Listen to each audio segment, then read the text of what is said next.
آج کا زبور اس بات پر زور دیتا ہے کہ خدا ہماری دعاؤں کو سنتا ہے اور ہم پر رحم کرتا ہے۔ وہ ہماری ضروریات کو پورا کرتا اور ہمیں اپنے حضور میں آنے کی اجازت دیتا ہے۔ یہ زبور ہمیں یاد دلاتا ہے کہ خدا اپنے بندوں کے گناہوں کو معاف کرنے والا ہے۔ گناہ ہمیں خدا سے دور کر دیتے ہیں، لیکن خدا کی رحمت ہمیں دوبارہ اس کے قریب کر دیتی ہے۔ اس زبور میں بیان کیا گیا ہے کہ خدا پوری کائنات کا مالک ہے اور وہ زمین اور سمندر کو سنبھالتا ہے۔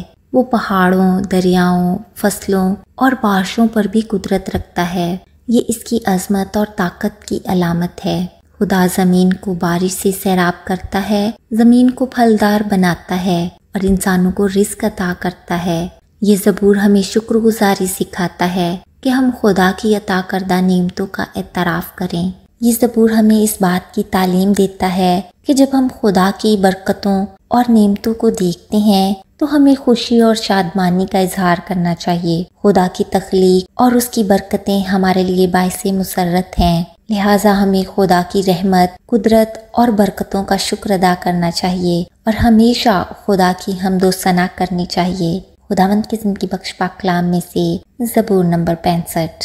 اے خدا، سیون میں تعریف تیری منتظر ہے اور تیرے لیے منت پوری کی جائے گی۔ اے دعا کے سننے والے، سب بشر تیرے پاس آئیں گے۔ بدعمال مجھ پر غالب آ جاتے ہیں، پر ہماری خطاؤں کا کفارہ تو ہی دے گا۔ مبارک ہے وہ آدمی جسے تو برگزیدہ کرتا اور اپنے پاس آنے دیتا ہے تاکہ وہ تیری بارگاہوں میں رہے۔ ہم تیرے گھر کی خوبی سے یعنی تیری مقدس ہیکل سے آسودہ ہوں گے۔ اے ہمارے نجات دینے والے خدا، تو جو زمین کے سب کناروں کا اور سمندر پر دور دور رہنے والوں کا تکیہ ہے، خوفناک باتوں کے ذریعے سے تو ہمیں صداقت سے جواب دے گا۔ تو قدرت سے کمر بستہ ہو کر اپنی قوت سے پہاڑوں کو استحکام بخشتا ہے۔ تو سمندر کے اور اس کی موجوں کے شور کو اور امتوں کے ہنگامہ کو موقف کر دیتا ہے۔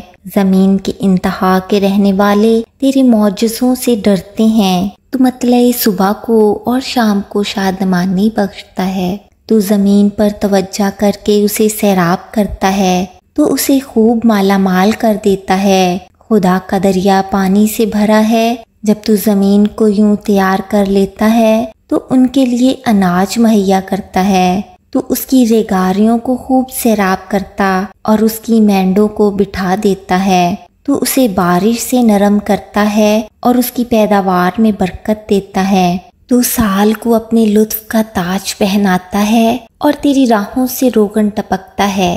وہ بیابان کی چراگاہوں پر ٹپکتا ہے اور پہاڑیاں خوشی سے کمر بستہ ہیں۔ چراگاہوں میں جھنڈ کے جھنڈ پھیلے ہوئے ہیں، وادیاں اناج سے ڈھکی ہوئی ہیں۔ وہ خوشی کے مارے للکارتی اور گاتی ہیں۔ خداوند کے پاک کلام کا پڑھا، سنا اور سمجھا جانا سب کے لیے باعث برکت ہو۔ آمین۔ God bless you all.